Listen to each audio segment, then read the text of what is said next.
तहसील कार्यालयासमोर आम्ही निवेदन देण्यासाठी आलेलो आहोत। महाराष्ट्राचं आराध्य दैवत छत्रपती शिवरायांचा पुतळा मालवण या जिल्ह्यातील किल्ल्याच्या परिसरामध्ये उभारलेला होता। त्याचं उद्घाटन स्वतः देशाचे पंतप्रधान माननीय नरेंद्र मोदी यांच्या हस्ते झालं आणि आज असं गोष्टी लक्षात यायला लागलेल्या आहेत की ज्या ज्या वास्तूचं उद्घाटन माननीय पंतप्रधानांच्या हस्ते होत आहे त्या वास्तू अतिशय निकृष्ट दर्जाच्या व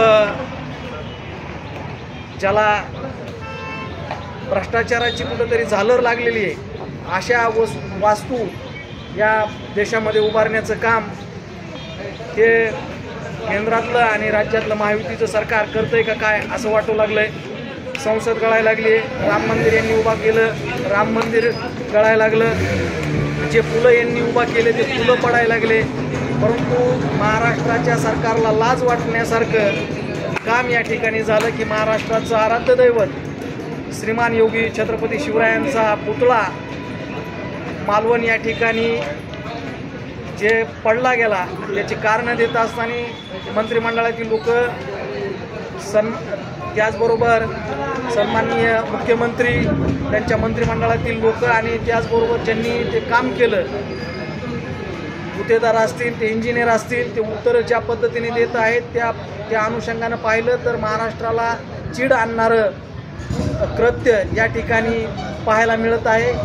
तर त्याचा महाराष्ट्राचा आराध्य दैवताचा पुतळा जर हे व्यवस्थित उभा करू शकत नाहीत त्याच्या बाबतीत हे वेगवेगळे कारणं देत आहेत आणि ह्यांना कुठं लाडली दिसत आहे। परंतु महाराष्ट्राचं लाडकं आणि जे सूर्य असेल तोपर्यंत राहणारं व्यक्तिमत्व छत्रपती शिवरायांचा पुतळा जर हे व्यवस्थित उभा करू शकत नसतील तर या सरकारचा जाहीर असा निषेध करण्यासाठी राष्ट्रवादी काँग्रेस पक्ष शरदचंद्र पवार यांच्या वतीनं आज तहसील कार्यालय यांना निवेदन देण्यासाठी या ठिकाणी आम्ही आलेलो आहोत। तर या सरकारचा आम्ही जाहीर असा निषेध करतो।